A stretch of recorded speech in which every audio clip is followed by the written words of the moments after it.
Assalamualaikum warahmatullahi wabarakatuh. Alhamdulillahirrabbilalamin. Rabbi nasta'in ala maridin yawaddin. Assalatu wassalamu ala asrafil anbiya wal mursalin. Amma ba'd. Yang terhormat Bapak dosen, ini saya banggakan teman-teman semuanya terkait dengan ini. Kita akan membahas tentang pengembangan kurikulum sumber daya pendukung keberhasilan implementasi kurikulum PAI, di mana makalah ini membahas pentingnya bagaimana sumber daya akan langsung mendukung keberhasilan implementasi dari kurikulum pendidikan agama Islam.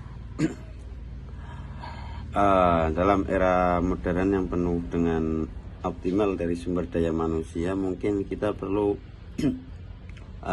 membutuhkan sarana prasarana di mana media menjadi pembelajaran berbasis teknologi itu sangat mendukung bagi kita lingkungan yang era-era digital. Kenapa? Karena pada dasarnya kondisifikasi terkait dengan hal tersebut menjadikan mahasiswa ataupun pelajar itu lebih enjoy, lebih enak untuk mencari sesuatu yang ada. Nah, makalah ini juga bertujuan untuk mengidentifikasi dan membangun atau mengkaji elemen-elemen pendukung tersebut, di mana merumuskan strategi peningkatan mutu pendidikan agama Islam. Nah, latar belakang dari adanya ini kita menjadikan bahwasannya pendidikan agama Islam berperan strategis dalam membentuk kepribadian dan dari peserta didik. Keberhasilan implementasi itu krusial untuk mencipta generasi beriman dan berakhlakul karimah. Namun mencetak generasi beriman dan berakhlakul karimah itu sangat tantangan utamanya adalah belum optimalnya pemanfaatan sumber daya pendukung. Nah, seperti tenaga pendidik, sarana dan prasarana. Mungkin ketika kita bisa mengalihkan kebijakan dari pemerintahan pusat untuk mendukung hal tersebut, maka kita bisa. Nah, keterbatasan inilah yang menghambat implementasi kita sehingga internalisasi atau penerapan nilai-nilai secara maksimal. Nah, tujuan untuk penulisan ini bertujuan memberikan pemahaman yang komprehensif mengenai peran sumber daya dalam implementasi kurikulum PAI. Nah, kami akan mengidentifikasi jenis-jenis kurikulum PAI. Kami juga sudah menganalisis peran strategis serta mendukung kepada kendala, terus solusi, terus optimalisasinya untuk kedepannya. Nah, harapannya kajian ini menjadi rujuk untuk meningkatkan mutu implementasi kurikulum PAI secara menyeluruh dan berkelanjutan. Nah, manfaat sumber daya belajar dan pembelajaran, media belajar. Yang pertama adalah meningkatkan inovasi. Nah, media pembelajaran juga perlu kita garis bawahi, itu bisa juga kita meningkatkan inovasi yang baru ketika kita melihat inovasi-inovasi baru. Nah, pada pembelajaran membuat lebih menarik, seperti kita makin PPT ataupun video yang di dalamnya mengandung pesan ataupun materi-materi teoritis. Nah, menumbuhkan inovasi belajar siswa. Nah, ini ketika kita memanfaatkan sumber daya manusia itu bisa menumbuhkan inovasi dari belajar, seperti kita bisa mengedit ataupun bikin konten kreator yang terkait dengan edukasi dan sebagainya. Yang kedua adalah memperjelas makna. Nah, bahkan pembelajaran menjadi lebih jelas, membantu siswa untuk memahami dan mencapai tujuannya. Lalu ada jenis-jenis media pembelajaran. Media pembelajaran ini ada 3. Yang pertama ada media audio. Itu melibatkan indera pendengaran seperti kaset audio, siaran radio, CD, MP3, dan laboratorium bahasa. Pesan yang disampaikan melalui bunyi, kata-kata, musik, ataupun efek suara. Lalu yang kedua ada media visual. Media visual bekerja melalui indera penglihatan. Indera penglihatan terbagi menjadi 2 macam, yakni yang tidak diproyeksikan seperti gambar, grafik, dan buku teks. Lalu proyeksi diam, yakni bisa slide, film strip, dan OHP. Nah, ini membutuhkan perangkat untuk memproyeksikan pesan visual. Lalu yang ketiga ada media audiovisual gerak. Media audiovisual gerak yakni menggabungkan suara dan gambar yang bergerak seperti film, televisi, video, dan komputer. Nah, ini menyajikan pembelajaran yang menarik dan interaktif, meningkatkan motivasi dan daya ingat siswa. Lalu manajemen sekolah yang efektif. Nah, manajemen sekolah yang efektif yakni adanya perencanaan. Adanya perencanaan ini menyusun program sekolah yang terarah. Lalu pengorganisasian. Di organisasian ini tujuannya mengatur sumber daya untuk mencapai tujuan suatu sekolah. Lalu pengarahan. Pengarahan ini yakni untuk membimbing seluruh elemen-elemen yang ada di sekolah. Lalu ada pengendalian. Nah, pengendalian ini memastikan program semua itu berjalan sesuai rencana. Manajemen sekolah yang efektif sangat bergantung pada kepemimpinan dari kepala sekolah. Kepala sekolah harus mampu menyesuaikan sekolah dengan perubahan internal dan eksternal, mengelola serta mengkoordinasikan seluruh sumber daya menuju pencapaian tujuan bersama. Nah, pendekatan yang manusiawi dan kolaboratif sangat penting untuk menciptakan suasana kerja yang harmonis dan mendukung tercapainya tujuan pendidikan. Lalu ada strategi dan modal pembelajaran. Yang pertama, konsentris.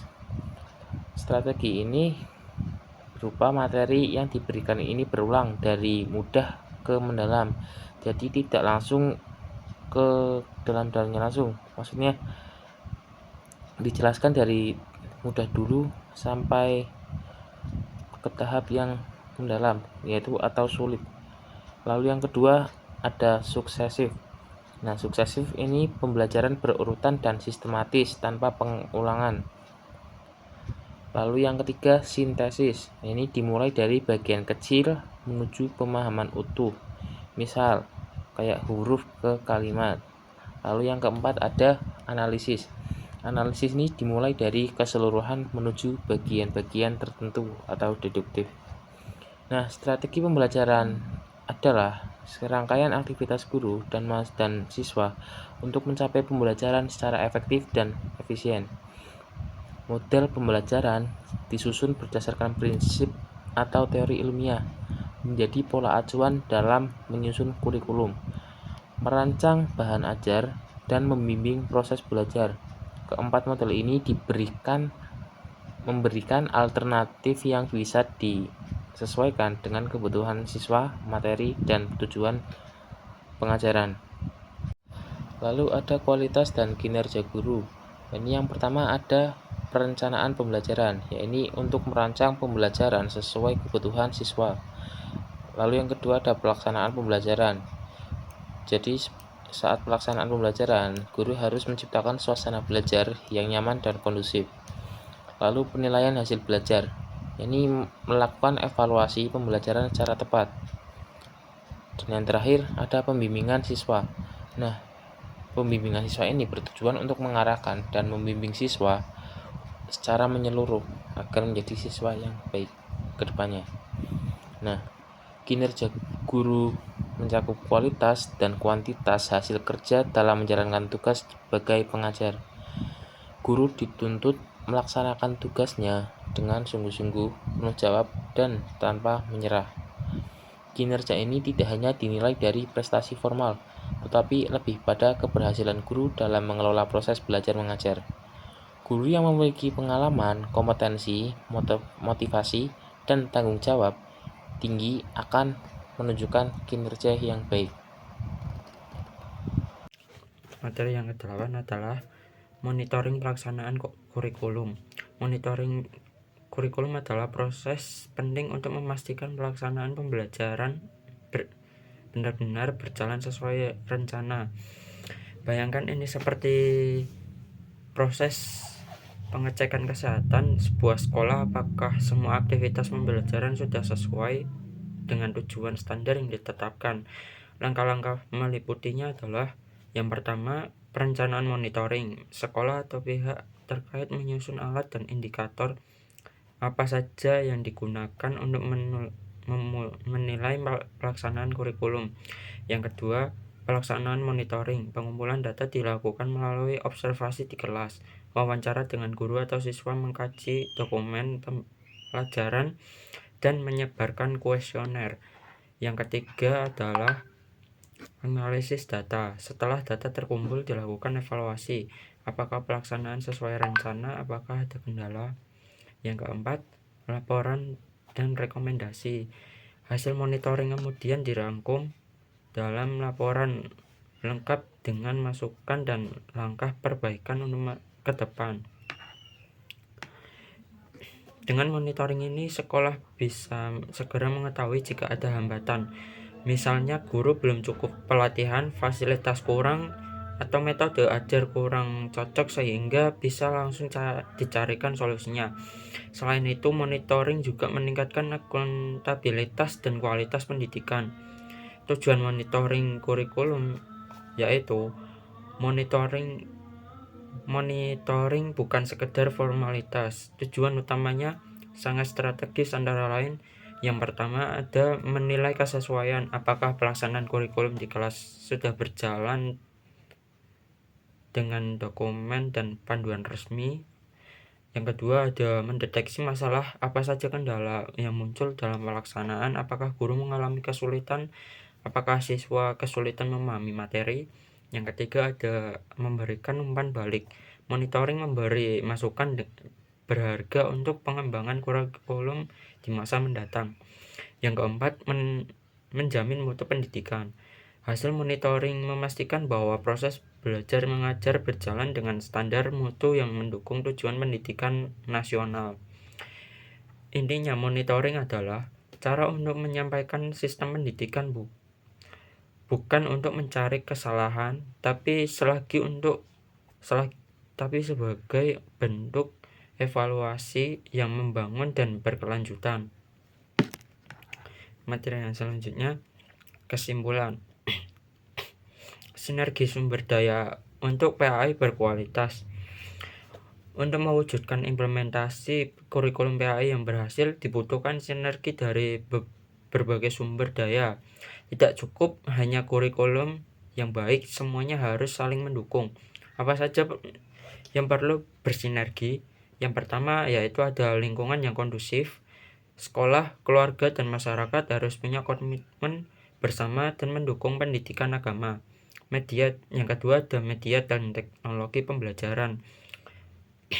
Penggunaan teknologi modern bisa membuat pembelajaran lebih menarik, interaktif, dan relevan dengan zaman. Yang ketiga ada sarana dan prasarana yang memadai. Kelas yang layak, buku yang cukup, dan fasilitas pendukung lain sangat membantu kelancaran pembelajaran. Yang keempat, guru PAI yang kompeten dan imperatif. Guru adalah tokoh sentral, mereka harus punya kompetensi, keikhlasan, serta semangat mendidik dengan hati.